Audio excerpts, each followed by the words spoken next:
Okay, welcome everybody. Thank you.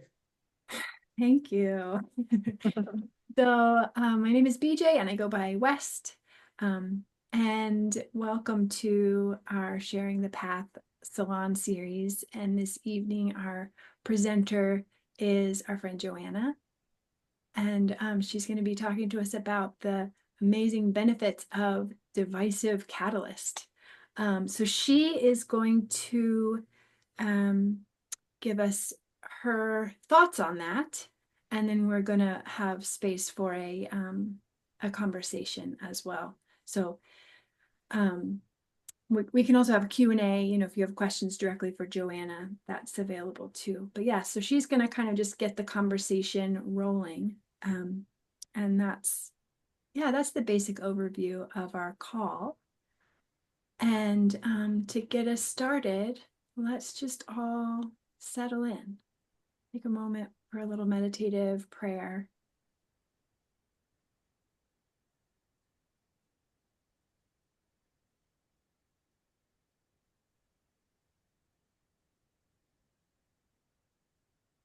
Just get present with yourself.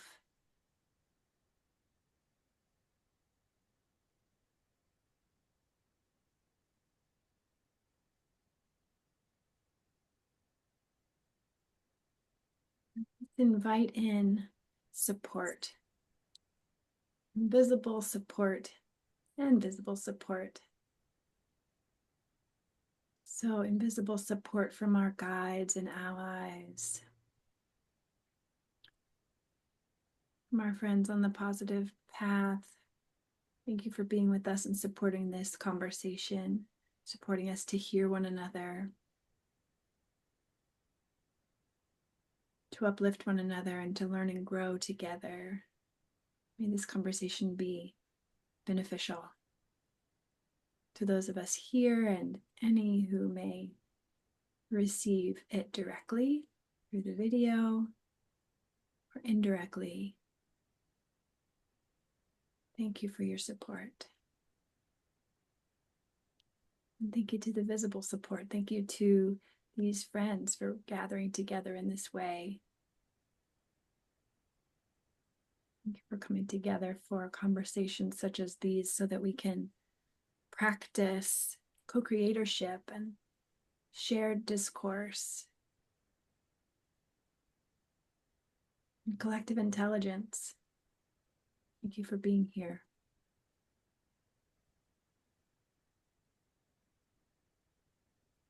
And all thanks to the one infinite creator.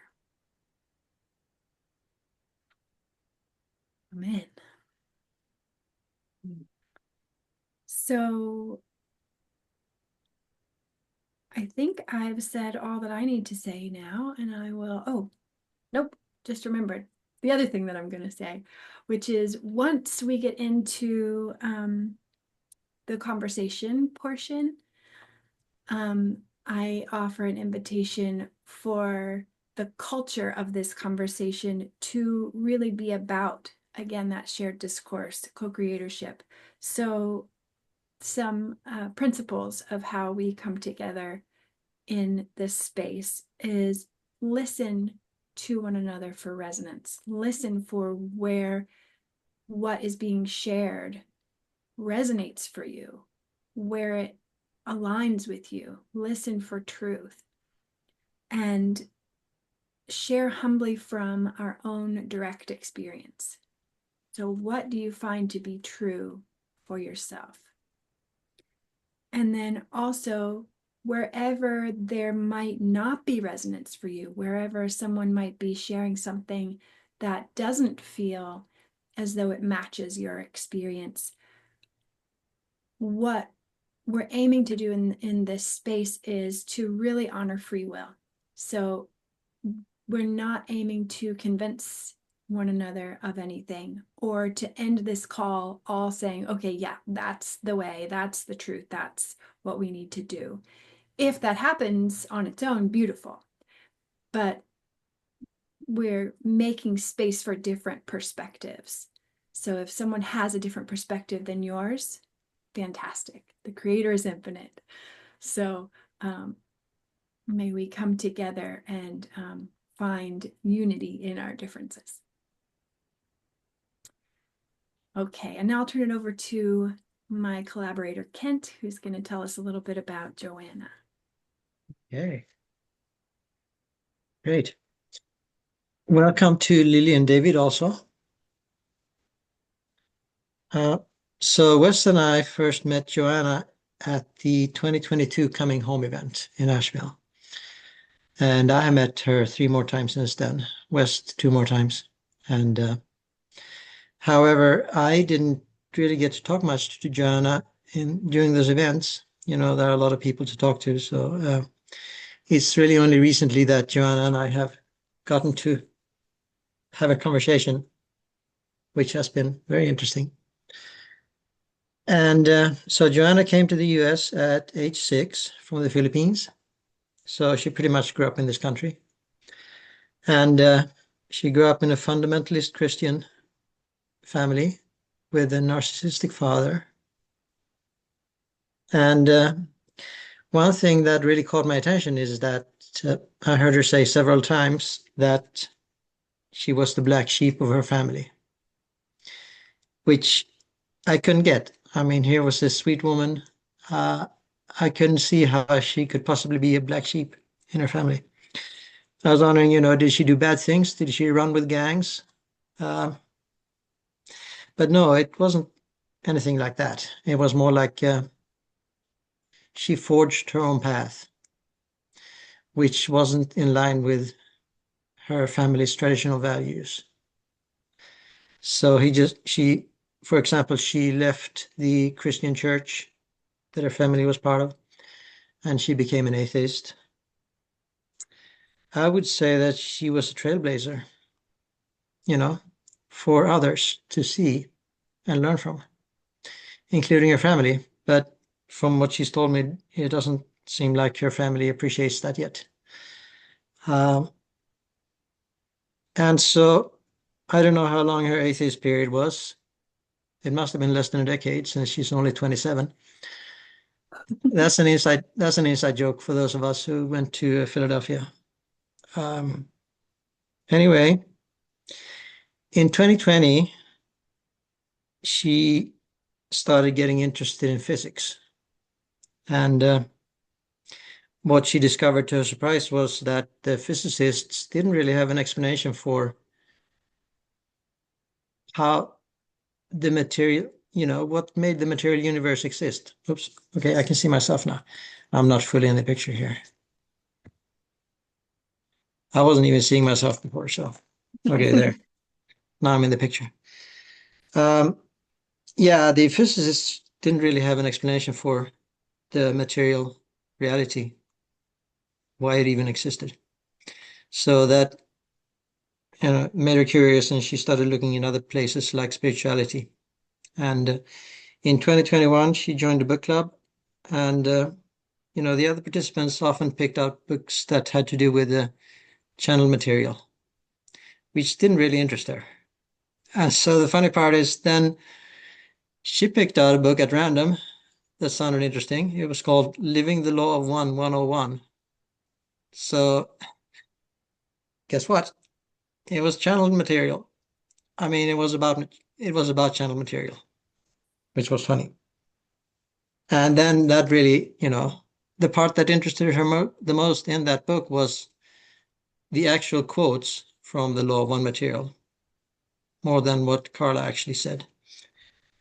So then she was drawn to read the whole set of the Law of One material. All right, and then another interesting part from her early life was that she didn't feel like she could express herself and her opinion. Maybe that had to do with having a narcissistic father, probably gaslighting her. And so she didn't feel like she had anything to contribute by speaking out and voicing her opinion about things. And it's funny, I talked to her last Thursday on the phone, and at the end of the conversation, she was trying to express something, and I spoke over her. like a couple of times. I didn't let her express her opinion, which, that's interesting learning experience, I thought, for both myself and her. I mean, for me, it was about I need to pay more attention when I do something like that, you know. And for her, she could have used it as a negative catalyst or a positive catalyst, As a negative catalyst, it could have been like a rewounding from her father gaslighting her, or she could use it as a positive catalyst and, you know, make sure she kept her Blu-ray chakra open, even though somebody was trying to speak over her. And so then I asked her in a message what she had been trying to say, and she explained it to me, which was really good. And actually, she did on the phone, she did express the gist of it uh, in a few words, even though I had not been in a good space. I wasn't a good listener at that moment. But anyway, so she didn't expound on it on the phone, but then she expounded on it in the message she wrote. Anyway, so she has come a really long way in opening up her blue chakra since then. She now has her Leather and Lace podcast, and I love that name. It's so evocative. Um, she has 11 episodes so far, and she's doing one new episode weekly, and I really highly recommend it. It's really an incredible show. It's so full of deep spiritual insights, and yeah, it's amazing. Uh,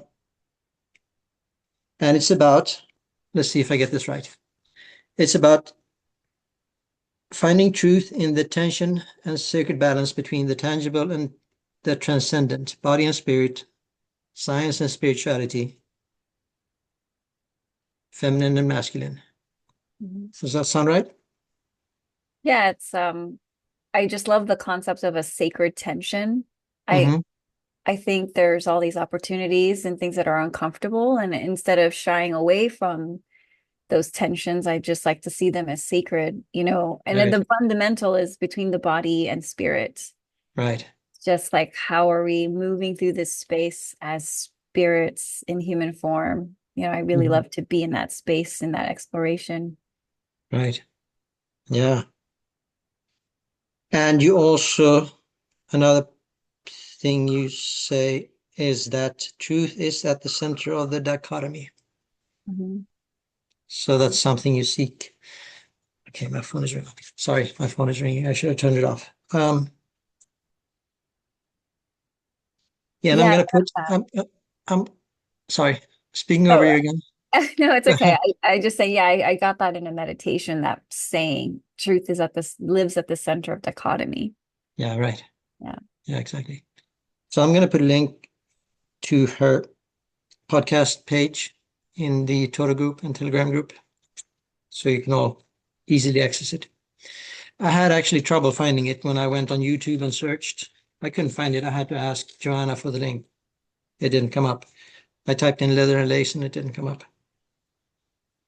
Anyway, okay, so there's a Swedish saying, beneath the calmest seas lie the deepest waters. And I think that perfectly exemplifies Joanna. She seems very calm, but she has an incredible depth. And so now let's go deep sea exploring with her. That, Joanna, the floor is yours. that is so sweet, Kent. And honestly, from our conversation, I don't even recall feeling that you talked over me. I think it was Okay. like because my daughter was getting in the car, so it was like a transitional. So I didn't actually sense that. Thank you Okay. for sharing that. Yeah. Um, yeah, I don't know. Maybe I'm just used to it, I guess. If I don't know if it happened or not, but yeah, I did not get that Yeah. sense. Yeah, no, it did happen, but I'm glad it wasn't a big deal. Yeah, no, So, I didn't. Yeah, I think I don't know. Sometimes I wonder, do I have a laid back attitude or am I just like not seeing things? I don't know. Who knows? mhm. Ah, things to Yeah, right. contemplate. Yeah, yeah, for sure.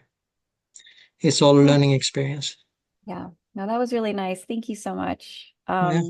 It's so funny that you say I appear calm because I don't feel Mhm. calm most of the time. So that's interesting. Okay. All right. Um, Hello, everybody. I'm Joanna. I am so happy to be here. Thank you for coming. I know if you're on the East Coast, this is evening for you, so I appreciate that. I see some familiar faces, and that makes me feel really nice. I also want to thank BJ and Kent for their service in offering this platform. I think that it's so wonderful that the platform like this exists so that seekers like myself can speak of things that are near and dear to our hearts. And I think that as spiritual seekers, it's so important to, really pay attention and to listen for those impulses that tug at us for exploration, because a lot of times that's areas where we're called to share what we've learned, and that's so important. And it's platforms like this that really allow for those opportunities. So thank you guys so much for that. Now, Kent shared quite a bit about myself, and it's so always interesting to hear someone else say things how they perceive you. But before I dive into my presentation, which is called The Sacred Tension and How Polarization Reveals the Path to Unity, I want to share a little bit of a glimpse into why this subject lives so close to my heart. It really is. I'm like obsessed with polarity for some reason and just finding the center of it. And I think I'm going to tell you why. Um, in 2021, that's when I had my awakening during COVID. So that's not that long ago. In some ways, I'm like a newbie to this whole spiritual thing. Because at the time I was actually atheist, and to answer Kent's inquiry, I was an atheist for like 8 years. So that's quite a long time, longer than I've been spiritual, actually. Um, but when I was an atheist, during COVID, my mind broke a little bit when I was like in this rabbit hole of trying to learn about black holes. Yeah, my mind broke a little bit when I learned that not even the world's top physicists could agree on what reality actually was. There was a huge gap between Newtonian physics and quantum mechanics that wasn't just a minor debate, but it was like a fundamental fracture in our understanding of existence. And as an atheist, I just assumed we already knew these things. And when I found out we didn't, I was like, what? It was like school buses aren't yellow. It was an interesting time. But I did see that across all of these different scientific theories, that there was one thread of agreement, which was that everything was connected in some way. They don't understand why, but it is. And so I thought, now wait a minute. If everything is connected, then maybe the movements of massive bodies of matter like the sun and Jupiter could have an effect on me too. And so curiosity got the better of my skepticism, which as an atheist, you're always skeptical about everything. And so I decided to kind of look into astrology a little bit.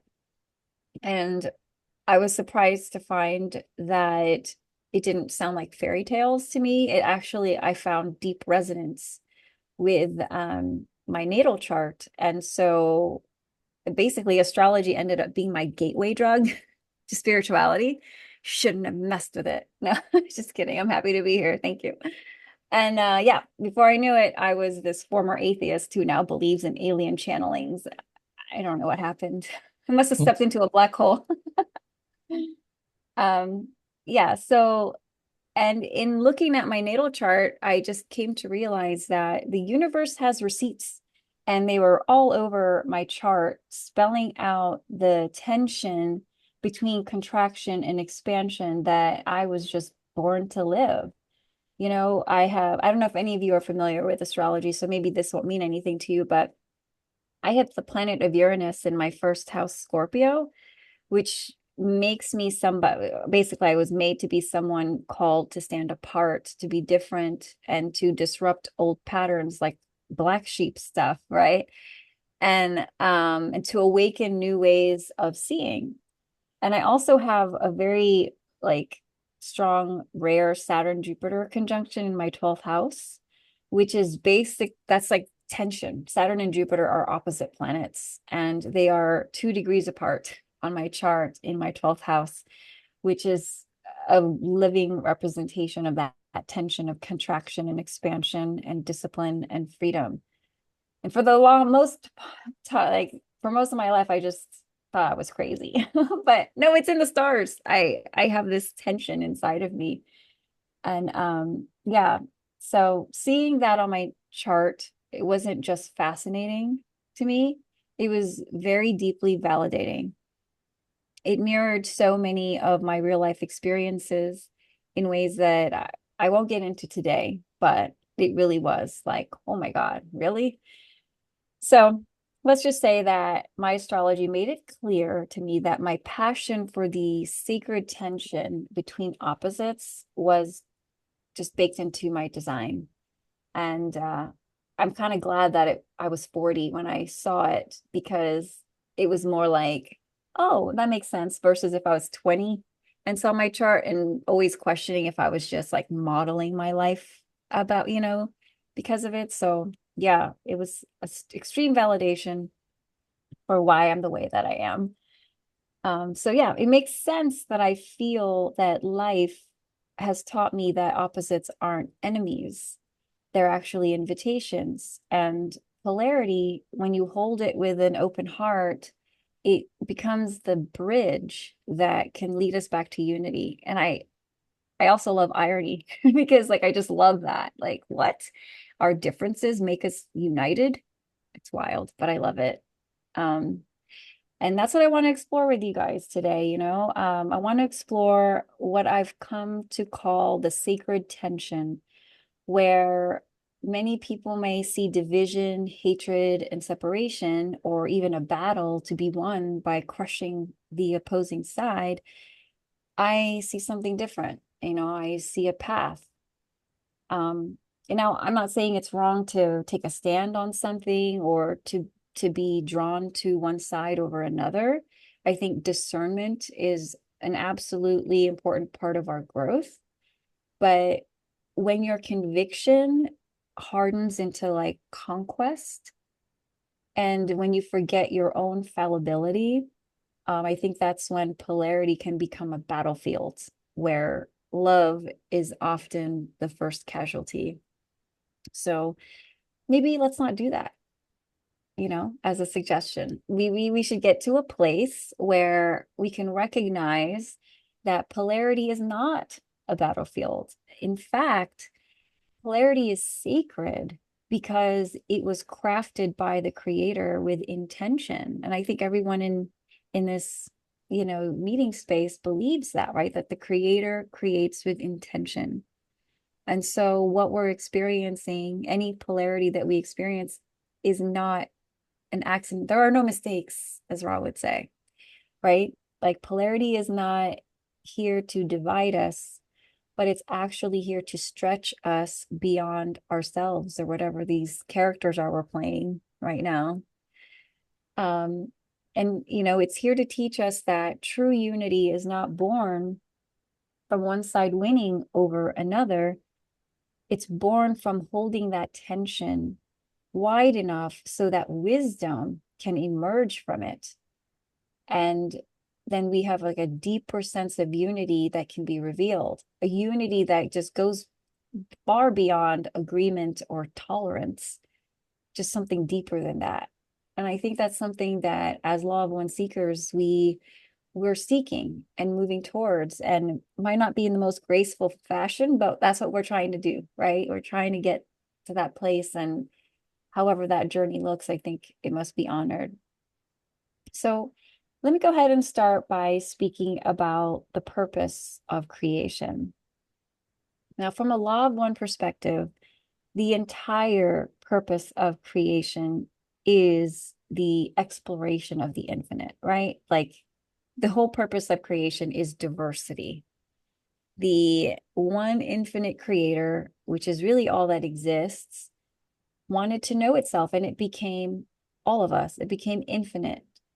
And it wouldn't make much sense if all those infinite pieces were all the same. right? So the whole purpose of it is to be different, to have conflict, polarity, and experience. And so, yeah, that knowing, that experience could only arise from separation and diversity, which is what we're experiencing. So, yeah, in essence, unity is birth manyness, so that each unique spark of consciousness, each fragment of the one, which each of you are, can live out a distinct experience, make distinct choices, and reflect a distinct aspect of the whole, which I think implies that we're not supposed to agree with each other. So the core purpose of creation is diversity. And the purpose of diversity is experience, but not just any experience. It's the experience that is shaped by contrast. You know, our sun, the logos, this is what it designed, you know, this contrast. And it's forged in polarity. And it's so rich with the possibility of transformation. All of it working to move us toward fourth density. That's how we become ready for fourth density. This is the training, guys. Like, right? This is the training. We're in it. And how are we responding to this training? You know, this, like I was saying, this is what the logo's designed. This is the brand of experience that we're here to explore and to grow through. Because consciousness grows through that friction and interplay of opposites. Each soul gets to know itself more deeply and then ultimately returns to the source, bearing gifts of greater depth, wisdom, and richness than we had before becoming who you are here. And you know, like I said in my podcast episode last or this week, we like our differences, our distortions, our arguments, our polarities, especially political polarity. That's not a mistake. That's the curriculum, and we are the students. So we really need to be mindful about how we interact through that polarity, and if we're learning and growing through it, as a versus like perpetuating all the division that arises from polarity. So, yeah, based on this understanding, it seems that diversity is not an accident or a mistake or even an obstacle. Rather, it's like the very fabric of experience. This is the stage in which the creator plays every role in order to remember itself through the mirror of contrast and relationship and choice. And we are doing that for each other. So, in a sense, the person that you are most polarized with is your greatest teacher, not your enemy. Because diversity is the creator in costume. Every belief system, every culture, every person is a facet of that divine prism. And the issue is not that we are different. I think the issue is that we forget we are also one. And it's such a paradox. I know, like, one, I mean, obviously, as law of one seekers, we've very much wrestled with the paradox of like one and many, right? So I think it's really just about being able to sit in the middle of that, and that everything we experience through polarity is just a version of that. Nothing more, right? Nothing negative or anything. It's just that tension, that sacred tension. Now, I know I painted a very flowery picture of polarity and how it's like, you know, it's a gift of opportunity and we're supposed to get along and all this stuff. But I'm not blind. I'm a human being here also. I understand that diversity and polarity causes a lot of catalysts that feel really terrible because things get complicated when there are diverse opinions and perspectives. I totally understand that. And you know, I get that when you have a world filled with different beliefs and values and perspectives and political parties, it becomes a very tumultuous breeding ground for catalyst, which as law of one seekers, we know is the raw material for spiritual growth. And what are we doing with this material is the question, right? Because catalyst never really feels that comfortable. Although there's positive catalysts too, because Ross said that catalysts are anything that assaults your senses. And I think sometimes good things can do that. But for the purpose of this conversation, we're talking about catalyst that hurts, that does not feel good. And it comes in the form of friction, conflict, and discomfort. And this is especially true when, diversity isn't just about external traits like race or gender, which I think we're, as a society, are doing much better with that. I think the most conflicting catalysts are when it's a difference in perspectives in our inner worlds, our values that are tied to our identity, our politics, worldviews, and spiritual paths. Because, anyone who studied history knows that there's been a lot of religious wars and tragedies that arise from conflicts in that. But I think it's important to kind of think about how, yes, diversity can bring on pain, but it also brings us face to face with our own distortions. I just find it kind of interesting how when we have conflict, when you have an opposing side, we think that it's so automatic for us to think all the things that are wrong with that side. And why don't they believe what we believe? But really, when we are faced with polarity, we're facing a mirror and it's bringing to attention our own distortions. And I think this is really important part of when we have polarity. And I think that because we're experiencing so much of it in society, that we are being called more and more not to focus on society, but to focus on ourselves. We are society. So, I know that's hard because the more polarized things get, the more we're drawn to the external. But actually, that's Creator talking to us to go within, to see our own distortions through these gifts of perception that we have as seekers. And so, when we have these types of conflicts, like when someone believes something radically different than we do, it challenges our sense of certainty, right? Like we think we know, and because we don't want to let go of that certainty, and we meet someone who believes differently, what do? Right? When we feel misunderstood, we often feel moved to defense mode, right? We want to stand our ground and you don't understand me. And, how that goes, how that takes place. We've all been in that situation. Whenever we encounter the other, it can trigger fear and projection or the need to be right.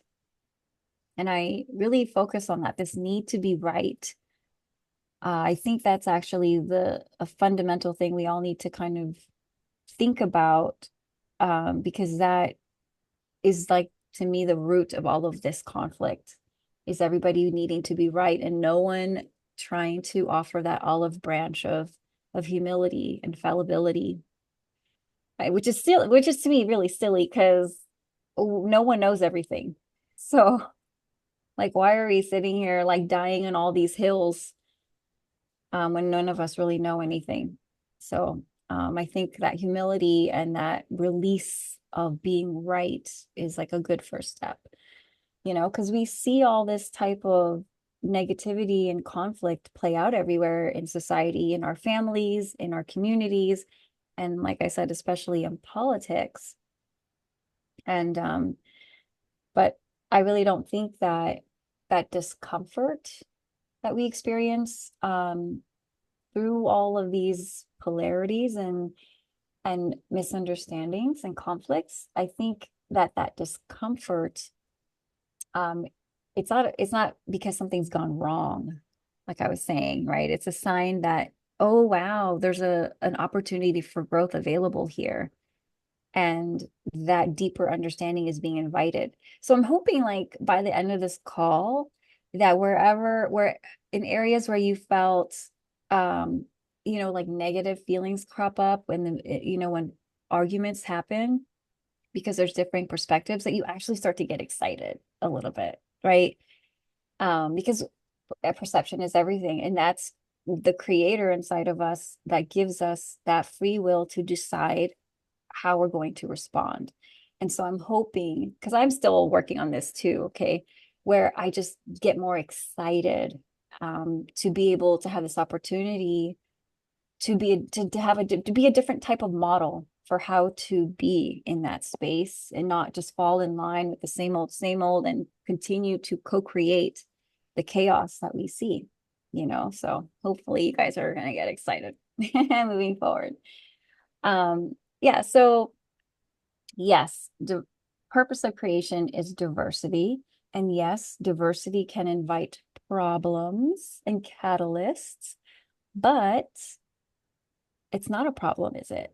It is a part of creation, it's part of the curriculum, and therefore it's a type of portal that is like we're being pushed to it as seekers, as our is like the way to fourth density. This is the way to fourth density. It's not a like polarity and all of that, all this chaos is not the problem. It's we are the one. This is what we're being asked to move through. It's not anyone's fault unless you have the number to the creator and you want to be like, I like to speak to the manager. I'm not happy with what's going on. And I know as seekers, that's not it, right? So I think it's important to see how polarity is actually here to set us free, to awaken, this is us in the birthing canal, guys. Like we're being birthed, and it's not going to feel good, but we have to see the promise of being born into this new world.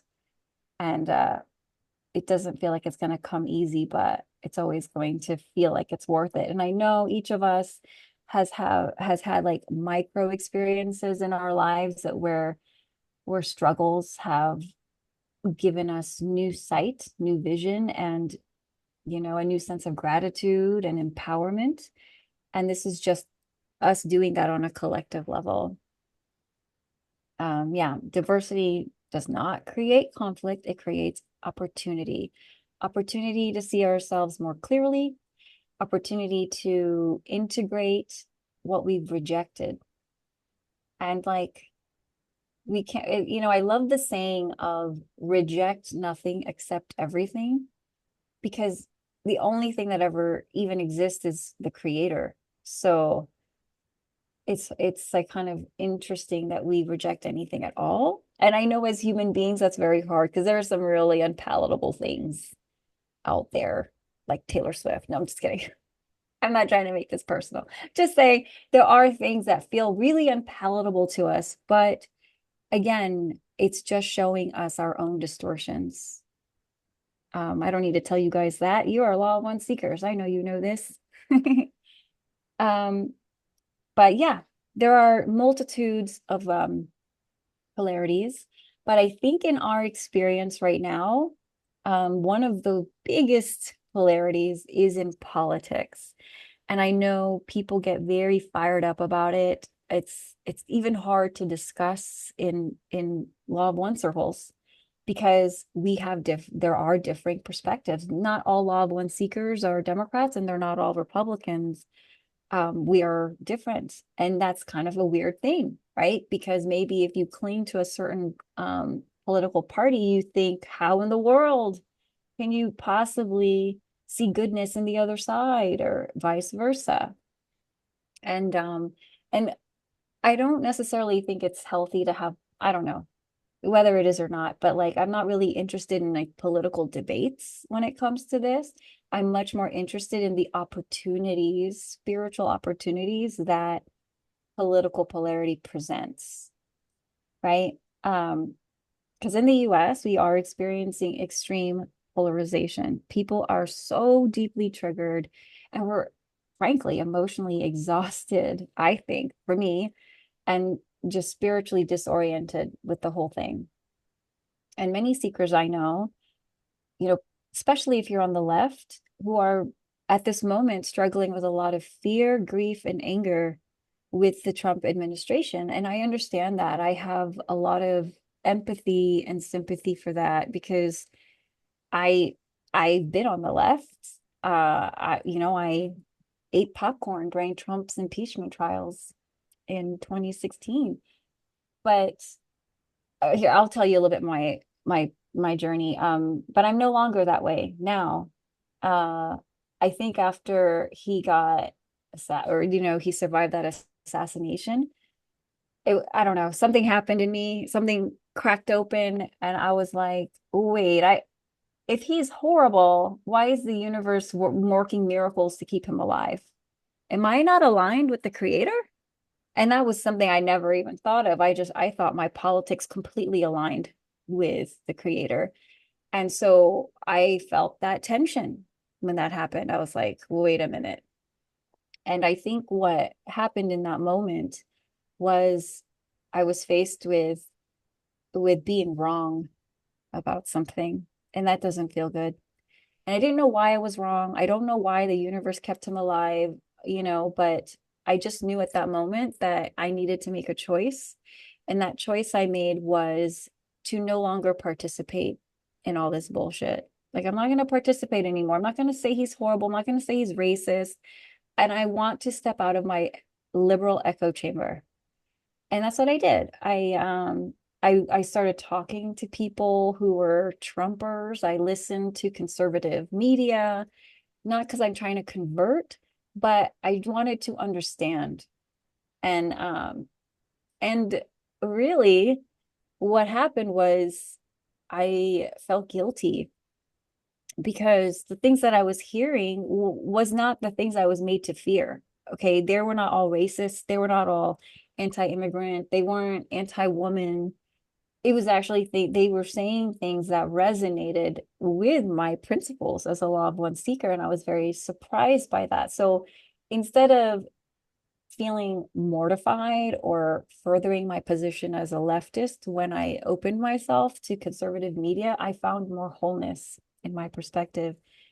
And I had a lot of guilt actually, because I just thought the most horrible things about Trumpers and said a lot of horrible things. And I just had to like really make peace with that part because I don't know why I was asleep to this as a seeker, my own hypocrisy.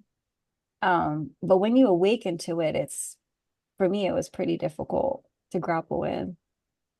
And that's why I just feel like it's such an important process to have humility when you're wrong and to even open the possibility that you are wrong. And it's incredible though, the wisdom that arises from that.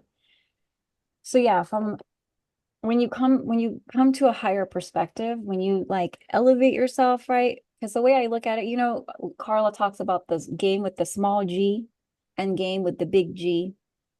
And when I think of life as like a game, you know, the logos is like creates the rules and we're in the game. And when you're in the low G, you are that character and you have that free will to move around, sort of like you're being guided by the player. But the big G is like that player where it's like, I see that this is a game, right? When you go to that oops, sorry, before I heard that, but when you come to that perspective that you see that it's a game, that's big G shit right there. I see politics as a game. I'm not in it in the weeds anymore, fighting and doing all this stuff. I see that it's a game and I see that it's not chaos at all. It's just catalyst and it's revealing unhealed wounds collectively, individually, and it's mirroring our shadow again as individuals and it's as a collective. And it's inviting us to ask very deep questions. Why do I need to be right? Who cares? Like if I got it wrong, because I don't need the responsibility to be right. And I don't need to make people see I'm right because I don't know anything and neither do you.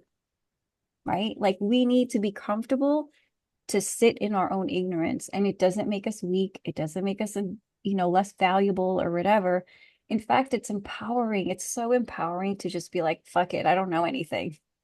But with what I do know, I decided I'm going to believe this, but I could be wrong.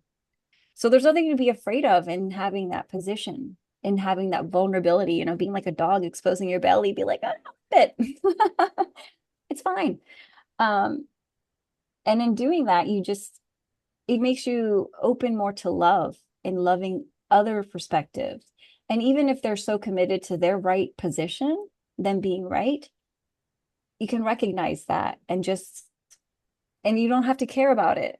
It doesn't have to draw you in, and you don't have to get emotional about it anymore. It's so liberating. And I think that's what fourth density is, because I guarantee you that the social memory complex that we earthlings are going to create are going to have Republicans and Democrats. Just saying. So you might as well get used to it now. We need to stop over fighting about who is right and just start journeying together towards truth. I wanted to share a parable with you guys that I shared in my podcast video, but it's about two travelers with like different lanterns. Okay, so there were these two travelers. They were walking opposite paths on the same vast forest. One of the travelers carried a golden lantern, and that gold light kind of lit the stars above. And the other guy, he carried a blue lantern, and it lit like the ground below. So each of these guys thought that their light was the true light because they saw something really important, right? They argued from afar for years. The guy with the gold light's like, yeah, but the stars are going to lead us to where we need to go. And then the guy with the blue light's like, no, you need to see the ground. You need to make sure you're not tripping on branches and weird creatures, and things like that. But one day there was the storm that came, and it extinguished both of their lanterns. And in the darkness, they finally met together, and they finally crossed paths, and they felt really vulnerable and unsure because now they can't see anything, and they had no certainty. But as they adjusted, they began to see not with their lanterns, but through each other. And then they started laughing because, like, oh, shoot, we both were right and we both were wrong. So they shared stories, and then they walked on together, one looking up and one looking down, and just having much clearer vision all around. And truth, as they learned, is not always in the light that you carry, but in the space where your light meets another light, and you can see much, much better, So sometimes our light we have to be okay with our lantern going out, right? Because that causes us to use another person's lantern to see a different thing, a different path. So I think I just want to close with this, reflection for you. What if the conflict in our world isn't like a sign of failure or destruction, but of transformation? Again, I know you guys have your own experiences in your lives where things just fell apart and you had your tower moments. But out of those ashes, I know you guys have come up and come back much stronger. And so, what's different about this that we're experiencing now together? And, what if the friction that we feel is not a mistake, but a mirror? I, I just think that we could really progress as a collective when we start seeing it that way, because unity is not found in agreement. Okay. It's not about agreeing. That's not what unity is. Unity is the courage to listen to the other side. Not that you can convert to the other side, but just to be expanded, because that's what I felt when I did that. I just felt like I expanded myself, and now I can connect left, right, whatever, We're not here to pick sides because it's all the creator. We're here to hold the whole thing, to sit at the center of dichotomy because that's where truth lives. We are that bridge, and that happens through curiosity and humility. We have to be the ones to walk in that tension as models, to show an alternative path, and choose love as a result of it. But yeah, thank you for letting me share that with you guys today. I'm really excited to hear your reflections and what your thoughts on this, what you think about paradox and how it's actually a beautiful thing. Yeah, I'm excited to hear what you guys have to say. Thanks, Joanna. Thank you. Yeah, thank you. Before we get into discussion, I just want to offer a reminder that whatever Joanna shared, again, we don't necessarily have to agree. So feel free to share another perspective or where what she shared resonates for you, wherever we'd like to go from here.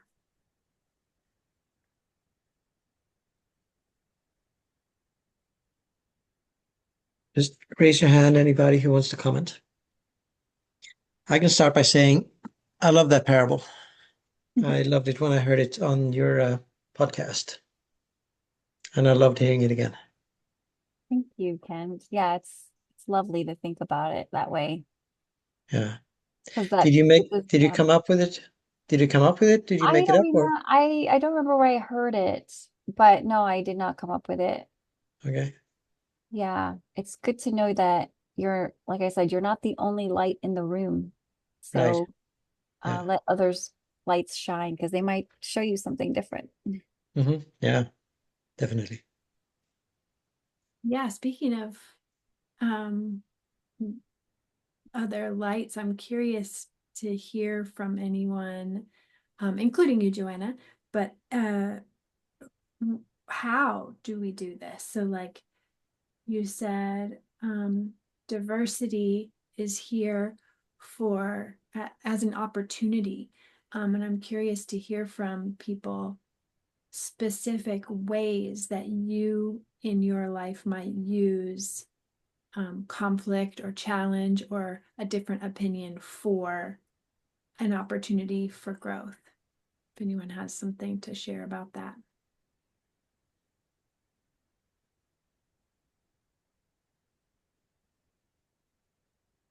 I can share one.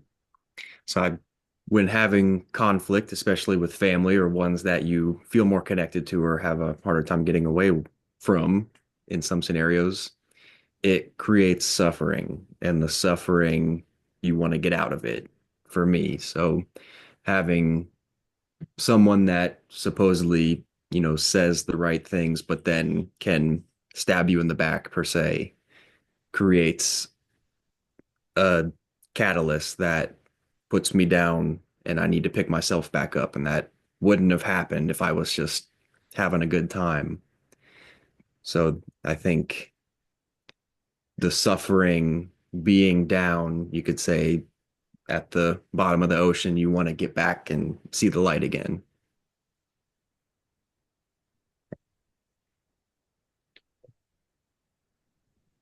And then how have you done that? How have you been at the bottom and gone back? Or if you have anything to share. I think the seeing the opposite or being in a state of depression and like Joanna was saying, accepting it and not trying to fight it can allow you to move past it and then see both as a way to, heal the self to understand.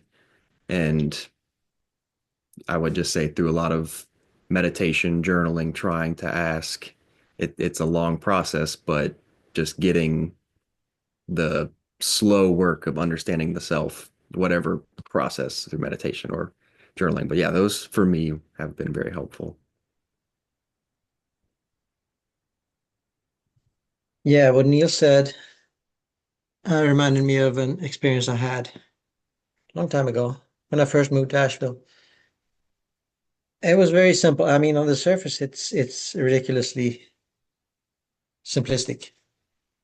I had two people within the span of 24 hours call me first an introvert, and then less than 24 hours later, somebody called me an extrovert.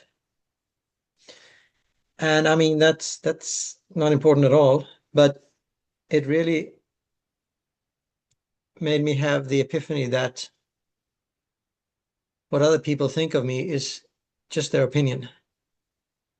It doesn't shape who I am. People can have all kinds of opinions about me, and just because somebody thinks something about me doesn't mean that's what I am or who I am. I mean, somebody could think I'm a shape-shifting lizard. I know I'm not, but somebody might think that. So anyway, ever since I had that epiphany, it's kind of stuck with me, and it's been very liberating. Thanks. Yeah. That reminds me of something that a friend here in the Asheville area says that is like, so if somebody offers you an insult and it stings, that has something to do with you. But if Mhm. they are, like they can say like, I think one that I've heard him say in the past is like, Kent, you are the worst mechanic in all of Detroit. Like that has nothing to do Yeah. with you. You're not in Detroit, you're not a mechanic, right? Yeah, right, right, Then it doesn't sting. Um, right. and so yeah, to take a look at the self. What is it in me that just closed relative to what was shared? And of course it doesn't have to be an insult. It could be an opinion Hmm. about what's going on in the world, or it could be, a stated intention or anything like that. But then what I experience is either myself being open or myself being closed. And that's Hmm. just fascinating.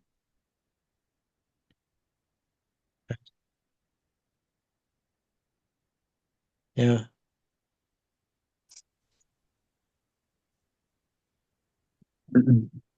I was so excited when I read, the intro to this class because all of it resonates with me. It really does. And it's been exactly my work this year because I don't even know where I got it from, but at the beginning of the year, I said the next time I have a challenge, I've been calling it challenge slash opportunity, and now it gradually moved to opportunity. And at the beginning of the year, like after New Year's, I said the next time I have that seeming challenge, I want to see it as an opportunity. That in that moment, I want to say, oh, like this is my opportunity. Boy, I didn't know that challenge would come so fast, but it sure did. And it's been the most beautiful catalyst to move me. And I remember somewhere in the law of one material that a catalyst isn't painful unless we fight it, unless we don't accept it or we don't use that catalyst. Then we have the suffering. So it really is true that in the moment, in the midst of it, in that seeming challenge, that we can turn on our frontal lobe and be like, oh, this is my opportunity, and open our heart when it wants to close and say, oh, like, because this is for me. I've been saying, life is for me. All of it's for me. So how can I see this differently? What is my opportunity in this? And boy, it's moved me light years, and it's still this seeming challenge, this catalyst is still working on me. It's still an opportunity. And really, it happens every day, in every little thing, in every little moment, in every little interaction and relation. It's like, oh, what is my opportunity in this? And especially in those times that it seems hard, to seeing that and remembering that I can actually have excitement in this. There's a scripture that says, we can actually have joy in tribulation, because our tribulation, our challenge works our experience, works our patience, and our patience works our experience, and our experience our hope. And then once we have that happen and do go through that, and in the midst of it, see it as an opportunity, and then move through it with grace and really utilize that catalyst. So it doesn't have to keep pushing on me. Like you said, Joanna, it'll push on you gentle at first and then harder and harder until you get it. But allowing that catalyst to do its part through that interaction, we can have joy in it. And then going through it, you can have that hope in the end that the next time you can even be excited about it, just as you said. So thank you so much for bringing your perspective. I've also been pondering the tension thing, and then kind of seeing it as like, oh, the tension on both sides is what moves me forward. Or you can't have the current electricity flow without both the positive and negative. And who I might see as negative, or vice versa, it's all a matter of perspective. There's really the mover and the moved. I think that was in the raw material as well, and something I've been pondering. And I see it as a beautiful dance, because the mover and the move changes characters, it changes positions. It's a beautiful dance. It's like one time, one relation, I'm the mover. People don't want to be moved, but I'm moving you, right? I'm being a gift. And then another time I'm being moved, and now you're the bad one. And it's no fine lines. Yeah, that's great. I love that, Benjamin. Thank you. One thing you said reminded me of something. I don't know if it was Ra who said this, that when we walk, we're constantly out of balance. If somebody's walking and you flash froze them at any moment, the body would fall over, because it's not at any point in balance. You either have one leg up. I mean, you might have both legs on the ground, but one is going to be ahead of the other. So, so it's not about, if we want to move forward, we're going to be out of balance, back and forth. Like that's forward movement. Uh, so Right. I it's not, also heard it called, sorry to interrupt, course correct. yeah, Like we're right. always course We're correcting. always course correcting, yeah, when we're driving. Yeah, right. Yeah, exactly. So in order to move forward, we always have to be a little bit out of balance. Otherwise, if everything is perfect, if we're always in that perfect place of stillness, there is no forward movement. Anyway, that's my 2 cents. I really liked that you said the word dance, because yeah, Ross said that we're just dancing thoughts in a ballroom, right? And when you think about a dance, you have to be relaxed, you have to flow, you have to listen to the music, and you just have to like fall in line with the music. If you're rigid, then it's going to feel unpleasant. But if you flow, it's incredible, right?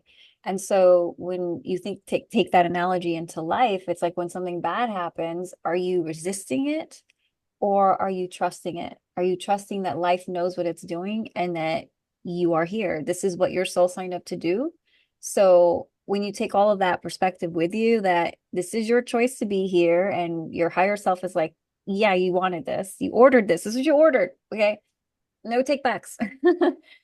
Then you can really explore what it means to relax in the dance and to be guided. And, you were also mentioning joy. Like, yes, you can find joy in adversity, but we also have to give ourselves grace when we can't feel it right away. Because, but it's, again, it's having that higher perspective of like knowing this is just all a game.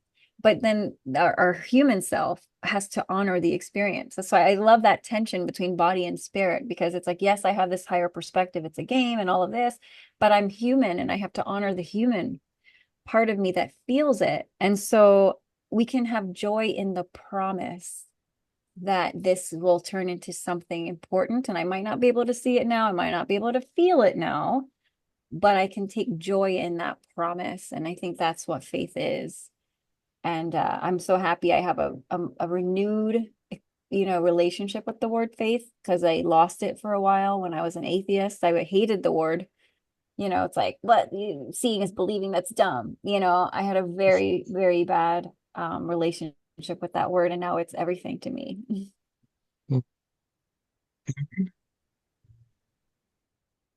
Yeah, thanks, Joanna. Caroline, you want to jump in? Yeah, and Joanna, thank you. I enjoy the presentation. This is a law of one space, but something came to mind when you were talking, and I was thinking about A Course in Miracles. And there's 3 separate lessons that are not back to back, but right out of the gate, it's one of the first ones is, I don't know what anything is for. So it's to strip away all my preconceived ideas of what the world is and how I perceive it through my own, my own perspectives, my own beliefs, or my own viewpoints. And then there's another one I kind of use this as a 3-step formula if I'm feeling in that constricted space of like, there's conflict here, I don't know what anything is for. And then there's another lesson that says, I'm willing to see this differently. Like, Holy Spirit, I'm willing to see this differently. And then there's a beautiful one later on that goes, I can see peace instead of this. So even though these are not a triad of lessons back to back, I've used this as kind of a formula for, I don't know what anything is for, but I'm willing to see things differently because I can see peace instead of this. And so that brings me a great deal of, coming back to my center, I guess, is the right way to do it. And in the moment, sometimes that's difficult. But I think one of my earliest memories after waking up, and mine was related to COVID and also a relationship with a narcissistic individual of 2 years. When I got to this place after we separated, of feeling this like really deep sense of compassion, what would it be like to be in his world? There is so much fear. There is so much self-hatred. There is so much control and manipulation and all of these service to self, programs running around. But this narcissist, you talk about polarity, and I was the super empath. So you talk about a dance, they do a dance, and I give my power away, he takes it. So we were always in this tension, but it wasn't it wasn't healthy. But when I was separated out of that and I was able to go begin my own healing journey, I remember one day just being overwhelmed with this beautiful sense of, there is so much fear there, but he has taught me so much. He has taught me everything. And he actually was a massive reason I woke up and had a divine awakening instantaneously. So in that polarity, as crazy as it was literally a gift that he gave me. But I love to come to this place when I'm caught up in the moment of, like in my humanness, and then I step back and go, oh, I don't know what anything is for. Whatever I'm seeing here is not what higher self is seeing, is not what the universe is seeing. I have one piece of the puzzle, the universe has got the whole puzzle. But the sacred tension is a beautiful, beautiful metaphor. I really like that. I will definitely be using it. But that's what I think about this relationship I had with this man. It was a sacred tension, as much as it didn't look like it. But I really like resting in the understanding of, I can see peace instead of this. What is that peace? And the compassion component really helps me a great deal, because when I see other selves in so much fear and anger, they've lost the sense of they don't know who they are. and this sounds like a terrible word, but Eckhart totally uses this, and so does Course in Miracles. They're ignorant to their true self. And I thank them for reminding me that we're all in this together. So thank you, other selves, and whatever the conflict is. But thank you for your sharing. Thank you. We can always see peace. I think I remember you telling me that story about your narcissist Yeah, relationship in Philly. it 'Cause was I, it was in the yeah, dining hall. yes, I loved our conversation. That was so sweet. Yeah, because I had a narcissist dad. Mhm. And I think one of the earliest things I did in my progress towards forgiveness and everything was I was like meditating about it, and I got this message of like, would you serve as their spirit guide? It's like, well, that's a neat way to look at this. And I was like, of course. And then that's when I realized like I am love. Like I meant to love this person, because stepping into this perspective of being a spirit guide over a person that hurt me, I would want to communicate love. And it was just so instant. I don't know, maybe that could be a hack you guys could explore. Like, would I serve as a spirit guide for this person? And what does that look like? You instantly go into a consciousness where it's all just love. And so that was something I did in that early stage of like confronting how to forgive and how to sit with that experience of feeling so wronged by somebody. It's just kind of do that. That reminds me of a story called The Little Soul in the Sun, which some of you have probably heard me mention before. It's a little book, like written like a kid's book by Neil Donald Walsh. But it's very profound, and it's like these souls in heaven determining what kind of soul, what kind of like being they want to be when they incarnate. And one wants to embody forgiveness. And like there's all kinds of different like qualities, and they're all so beautiful. And one wants to embody forgiveness. And then there's this realization of like, oh, if I embody forgiveness, then there must be something that needs to be forgiven. And how can that be? Anyway, long story short, there's another soul who's up there who's like, I would do that for you. And like I would like hide myself in a fog and do this thing that needs to be forgiven, and so that you can forgive. And like this soul's looking at the other soul like, oh my gosh, no, you're so beautiful, you would really do that for me, you would hide in this fog of. It's a really fantastic, wonderful book. I definitely recommend it. What's um it called? it's called Little Soul and the Sun.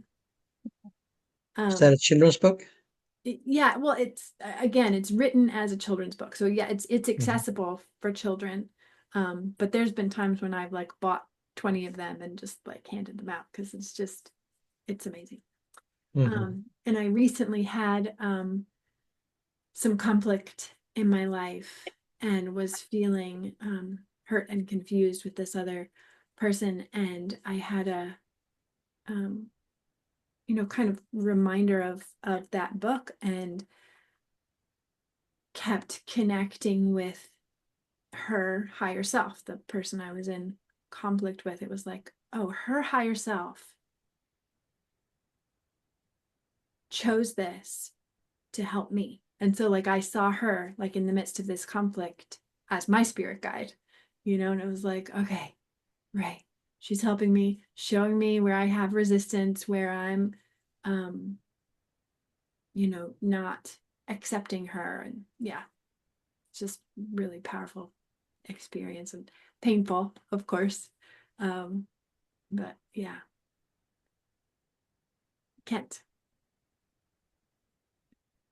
So, Caroline and Joanna both expressed how they had been in relationships with narcissists, and I was in a 4.5, 5 year relationship with a narcissist. And it was the most difficult time in my life. But at the same time, I've never had 5 years of my life in which I learned so much.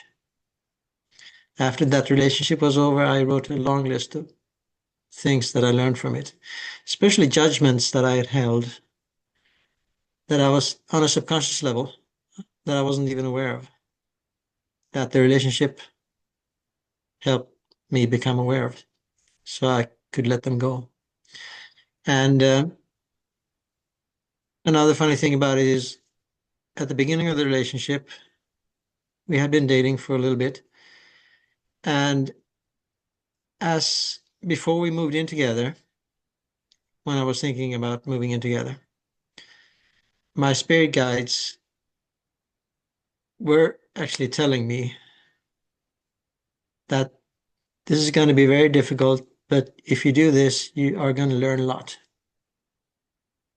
And that's exactly what happened.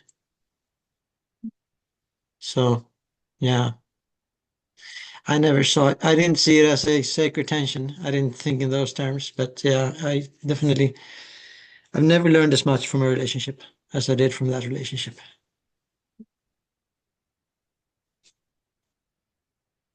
I want to offer Yeah, invitation oh, to okay. I want to offer invitation to anybody who's with us who has their camera off and hasn't participated. Feel free to drop something in the chat that we can include in the conversation, or you can unmute yourself. And remember, we can also cut something out of the video if that would keep you from speaking. Oh, well, I want to thank you, Joanna. I really loved your presentation. It resonated with me on many, many aspects. So thank you. And thank you, everyone. I enjoyed the discussion as well. I just want to make one comment regarding the need to be right. I think I've been through that journey myself. I used to be like striving to be a perfectionist, perfection, what's the word? To be perfect to everything I do, I want to do it perfectly. And it cost me so much suffering that I eventually started to question that need. Why do I need to be perfect? After my spiritual awakening and discovered my true self, my true purpose of my incarnation. And then I had this higher perspective, and then I start to tell myself, okay, you're not here. You didn't come here to be right. You didn't come here to be a perfect human being. You come here to learn, to grow, to discover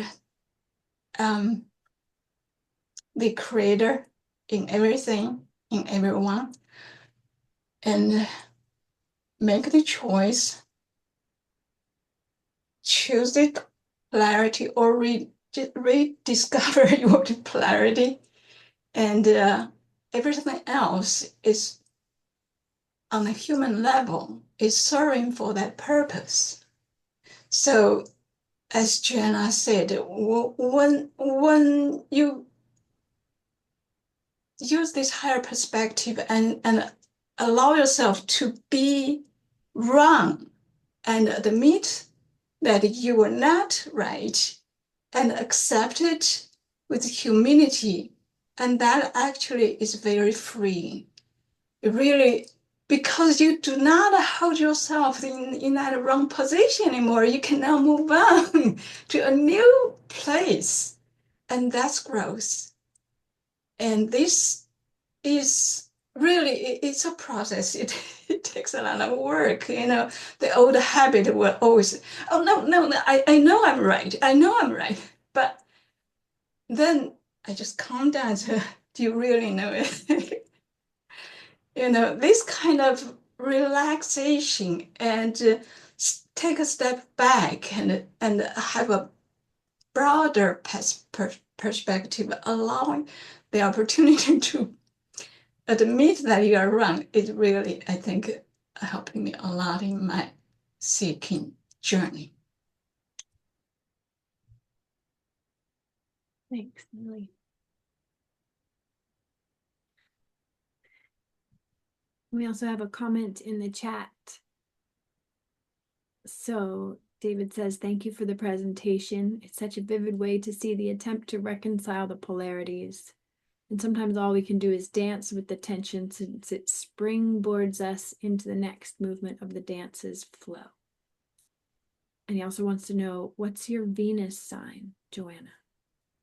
My Venus is in the ninth house. What is my ninth house? It's Cancer. What do you have to say about that? I'm curious.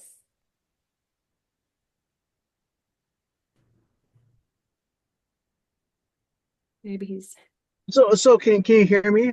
Yeah. I thought I didn't put my camera on. Thank you so much for the presentation. I didn't mean what I said. It's such a hard thing, especially whether it's a political thing, whether it's a romantic thing, whether it's just with parents.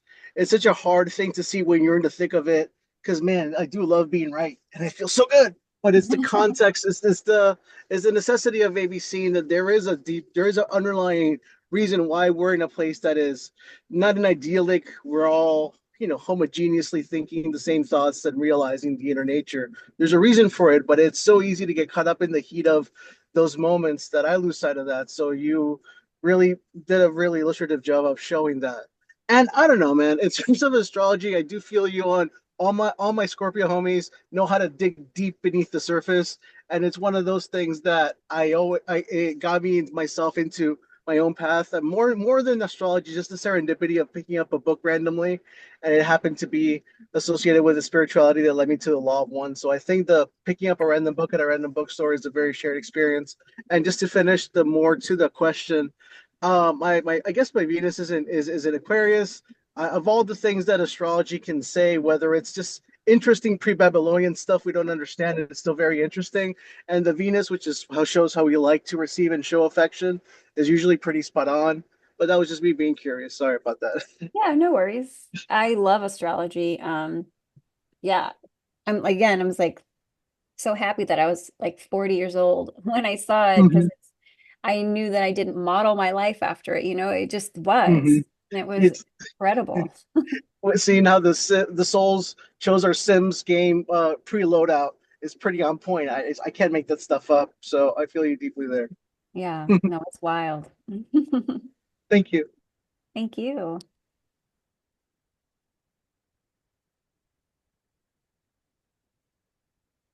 So we have just a few minutes allotted remaining.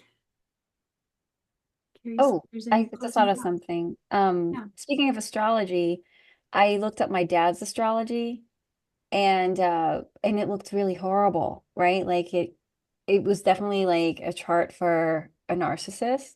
And I ended up finding a gateway to compassion because I saw my chart, I saw his chart. I was like, I prefer my chart.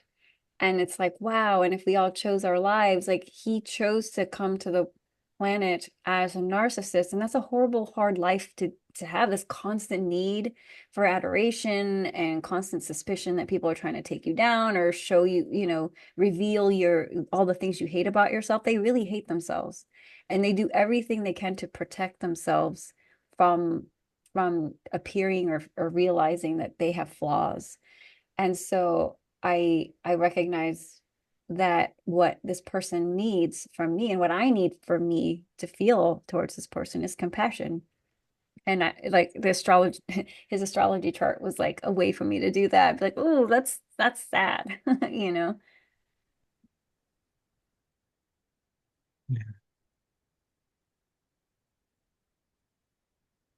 I'm curious if anybody wants to share something you might be taking away from this conversation, just as a way to close us out.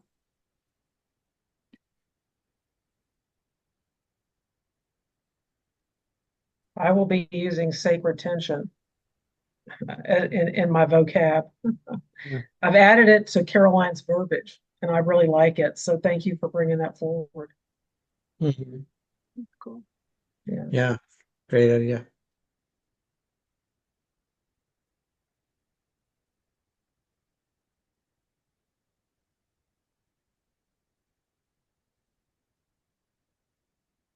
Mm. Thank you, Lola. Oh, hey, Lola. Nice to see you in here. All right, well, how about we close with a prayer? Yeah, sounds great. Okay, let's offer up our gratitude for all that support that we have received for this Mhm. conversation, for our time together.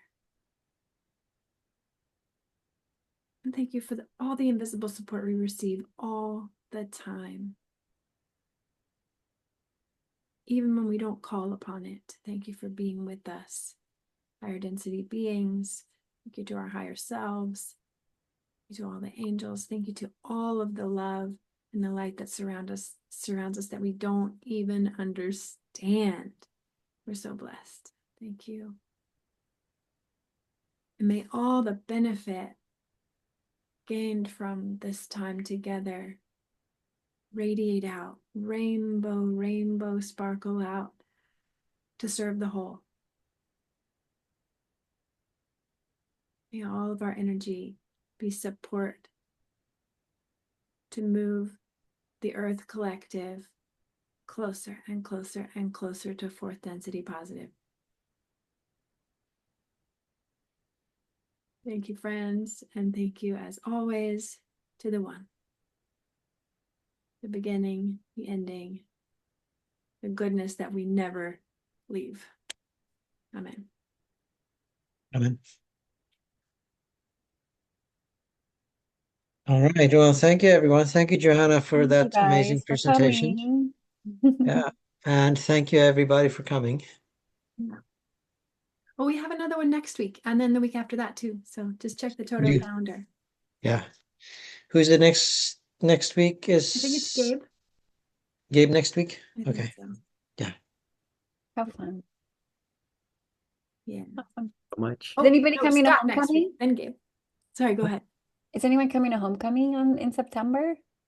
Yeah, I'm gonna be coming. I had trouble getting vacation time, but I'm gonna take it. I don't care what the boss says. I'm Oh, gonna and I'm inviting getting that retention. yeah, right. Thank you for your opinion. Yeah. I You missed the know, boat. Yeah, I missed the boat. Oh, Yeah. I didn't pay attention. And so I got to Philly, like mm, I just happened to know thanks to you, BJ, and we were talking about it here in Asheville. But Pendle Hill was lovely. But yeah, I feel like the Kentucky one would have really liked to have hopped on that one, but it's okay. Maybe 2026. Yeah. yeah. yeah. I'm rooting for next year. Anybody else going to homecoming? Me. Lily, David, Lola, Mm. Benjamin. I met Benjamin there last year. Mm. Beautiful. Nice. Oh, I Nice. wasn't there last year. That's right. I went to Philly. Yeah, right. And I'm Mhm. glad you did. I know it was so Yeah, fun. I know. Well, thank you so much. Thanks, y'all. Thank Yeah, you. yeah. Bye. Thank Bye. you all. Bye, guys. Bye.